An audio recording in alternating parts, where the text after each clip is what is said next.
Comment être vraiment objectif avec toi-même, cher proactif rêveur.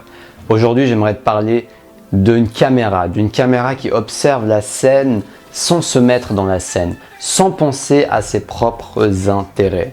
Parce que quand tu es en train d'analyser ta vie, de voir où tu en es aujourd'hui, de voir quelles sont tes croyances, quelles sont tes limitations, quels sont tes challenges, quelles sont tes addictions, et tout cela pour pouvoir aller de l'avant, t'en libérer petit à petit pour être au maximum de ton potentiel, eh bien, ça demande d'être honnête avec soi-même. Ça demande d'être un minimum objectif avec soi-même. D'oublier un peu notre ego avec tous ses intérêts personnels, comme par exemple bien apparaître devant les autres, qui peut être un intérêt justement, qui peut énormément nous influencer et même influencer la manière dont nous allons être honnêtes avec nous-mêmes. Nous allons cacher les choses que nous ne voulons pas voir parce qu'elles ne sont pas belles à voir, parce que nous ne les assumons pas tout simplement.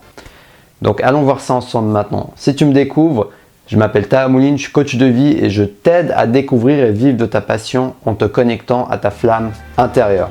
Donc si ça t'intéresse, rejoins l'aventure, abonne-toi sur Destination Soi-même et sonne la petite cloche pour recevoir mes nouvelles vidéos au quotidien. Donc ça demande de prendre un peu de recul vis-à-vis de soi-même, de prendre un temps d'analyse.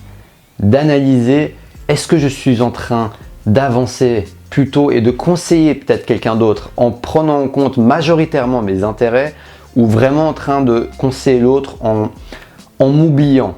Est-ce que tu arrives à t'oublier pendant que tu es en train d'écouter ce que l'autre te dit? Parce que si tu n'y arrives pas un minimum, il risque d'y avoir un conflit d'intérêts. Quelqu'un te raconte une situation, qu'est-ce que tu en penses?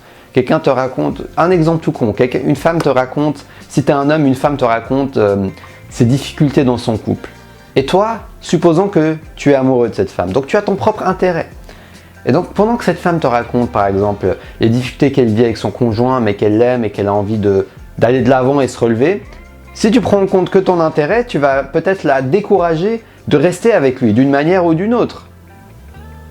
Et justement là, tu ne vas pas être objectif, tu vas être dirigé par un intérêt personnel qui va passer avant l'intérêt de l'autre. Donc la vraie question à te poser, c'est est-ce que tu passes tes intérêts avant ceux des autres? Comment dire, quand les autres te demandent d'être honnête. Je ne te dis pas que tu dois faire passer les intérêts des autres avant les tiens, mais ce que je veux dire par là, c'est quand quelqu'un te demande de l'aide, est-ce que tu l'aides sincèrement ou est-ce que tu es en train de l'aider, mais en fait c'est juste un masque, un camouflage pour répondre à tes propres intérêts? Par exemple, un coach, un consultant, un conseiller, quelqu'un qui t'accompagne, est-ce qu'il va te donner des conseils financiers par exemple, juste en se disant qu'est-ce que je vais lui dire pour que ce client puisse me donner le plus d'argent possible? Ou bien qu'est-ce que je vais lui dire pour que ce client puisse revenir avec moi autant de séances possibles pour que moi je me fasse de l'argent? Est-ce que tu penses à l'intérêt du client? Est-ce que tu te demandes si le client a besoin de 10 séances? Vraiment, est-ce qu'il a besoin d'une vingtaine de séances?